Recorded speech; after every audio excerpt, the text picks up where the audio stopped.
Man, it was raining hard here. It's a swimming pool again. Almost electrocuted myself. Hurt at my finger. No, you cannot see it that much, but it's thick. And basically, freaking thunderstorm and laying concrete. I thought it's probably smart to cover it mostly. So it's mostly covered.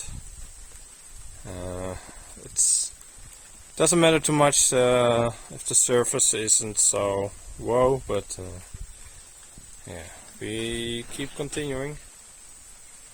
But I had a wise lesson. Don't use power tools in the pouring rain when the tools